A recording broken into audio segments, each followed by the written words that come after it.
అన్నగారు పాడిన పాట ఒకటే అర్థము. యేసుక్రీస్తు ప్రభును మీరు దీపముండగా ఇల్లు చక్కబెట్టుకున్నట్టుగా, పగలున్నంతసేపు పనులు చేసుకున్నట్టుగా, మనం ప్రాణముతో బతికుండగానే ప్రభు అని యేసుక్రీస్తు ప్రభు వారిని మీ సొంత రక్షకుడిగా అంగీకరిస్తే మీ పాపాలు క్షమించబడతాయి. ఎవరు పాపి కాదు, మనుషులందరూ పాపులే అని బైబిల్ గ్రంథం చెబుతుంది. అబద్ధమాడడం, చెడు చూపు చూడడం, చెడు మాట్లాడడం, చెడు చేయడం, మన హృదయంలో తప్పుగా ఆలోచన చేయడం కూడా పాపమే. మన పాపం వల్ల వచ్చు జీతం మరణమని బైబిల్ గ్రంథం చెబుతుంది. ఆ మరణము నిత్య మరణము. ఆ మరణం నుండి తప్పించబడడానికే ప్రభుని యేసుక్రీస్తు ప్రభు వారు అనగా రేపటి దినం శుభ శుక్రవారం, గుడ్ ఫ్రైడే, మన భారతదేశం అంతా సెలవు దినం ప్రకటించుకొని చర్చిలలో యేసుక్రీస్తు మరణాన్ని పునస్కరించుకొని అందరూ పశ్చాత్తాపడి పాపాలు విడిచిపెట్టి యేసు ప్రభు పాపంలో చనిపోయి మూడో దినాన తిరిగి లేచాడని ఆయన స్తుతించడానికి, గణపరచడానికి చర్చిలలోకి వెళుతున్నారు. మీరు కూడా మీ గ్రామస్తులు, మీ పంట పొలాలు, మీ యొక్క పిల్లలు బాగుండాలి, మీరు కూడా నిత్య నరకము, ఆ పాతాళ లోకం తప్పించుకోవాలని మీ క్షేమం కోరి, మీ మంచి కోరి, మీ కొరకు మీ గ్రామానికి వచ్చి మాటలు చెబుతున్నామే తప్ప మీ మతం మార్చుకోమని చెప్పట్లేదు, మీ కులం మార్చుకోమని చెప్పట్లేదు, మీ బొట్టు బోనం మార్చుకోమని మేము చెప్పేటోళ్ళం కాదు. మీ గుణాన్ని మార్చుకోండి, మీరు మంచితనంలోకి రండి. ఆ మంచితనం రావాలంటే యేసుక్రీస్తు మంచితనమే.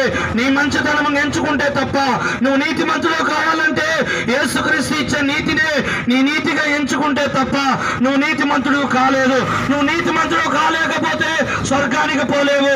ఈ భూమి మీద వాళ్ళకు అన్నం పెడితే, ఈ పుణ్యకార్యాలు చేస్తే, ఆ పుణ్యకార్యాలు చేస్తే పాపాలు పోతాయి, అది పోతుంది, స్వర్గంలో పోతాం అనుకుంటున్నారు. కాదు కాదు కాదు కాదు. ఏది చెప్పినా, ఏ గ్రంథం చెప్పినా బైబిల్ గ్రంథం ఒకటే చెప్తుంది, నా ద్వారానే తప్ప ఎవరు కూడా స్వర్గానికి చేరలేరు. ఇదిగో బ్రతికుండగానే ఓ ప్రియులారా, నేను మిమ్మల్ని ప్రేమిస్తున్నాను, నేను మీ కొరకు చనిపోయాను, నేను మీ కొరకు తిరిగి లేచాను, నా దగ్గరికి రండి, మీ పాపాలన్నీ తొలగించబడతాయి, మిమ్మల్ని అందరినీ స్వర్గలోకంలో ఉచితంగా తీసుకుపోతానని తెలియజేస్తూ యేసుక్రీస్తు ప్రభు మీకు ఒక ఆహ్వానాన్ని ఇస్తున్నారు. ఈ ఆహ్వానాన్ని, ఈ యొక్క లేఖను, ఈ యొక్క బహుమానాన్ని మీరు తీసుకోండి. రక్షణ అనే భాగ్యాన్ని మీరు తీసుకోండి.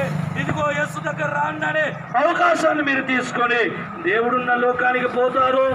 యేసుక్రీస్తుని నమ్మకుండా నిత్య నరకానికి వెళ్ళిపోతారు. నిర్ణయం మీ చేతులకే వదిలేస్తున్నాం. ఇది ఏ యొక్క అన్య మత ప్రచారం కాదు, కానీ యేసుక్రీస్తు ప్రేమ శుభవార్తను మీ గ్రామానికి తీసుకొచ్చాం. మీ గ్రామస్తులు ఎవరు నశించిపోవద్దని ప్రార్థన చేయడానికి వచ్చాం. యేసుక్రీస్తు వలనే పాపాలు పోతాయి, యేసుక్రీస్తు వలనే స్వర్గానికి పోతాము. ఆయన వలనే తప్ప మన మోక్షానికి వెళ్ళలేమని తెలియజేస్తూ మీరు మీ కుటుంబాలు బాగుండాలని ప్రార్థన చేస్తున్నాం. బలో క్రీస్తు మహారాజుకే, రాజుల రాజుకే, ప్రభుల ప్రభుకే, వరులో రానైన యేసయ్యకే. ఇంకను ప్రభు గురించి తెలుసుకోవాలంటే ఈ గ్రామంలో సేవ చేస్తున్న డేవిడ్ గారిని సంప్రదించండి. దేవుని గురించి తెలుసుకోండి. నమ్మి బాప్తిసం పొందిన వాడు రక్షించబడును, నమ్మని వాడికి శిక్ష విధింపబడును అన్నాడు. కాబట్టి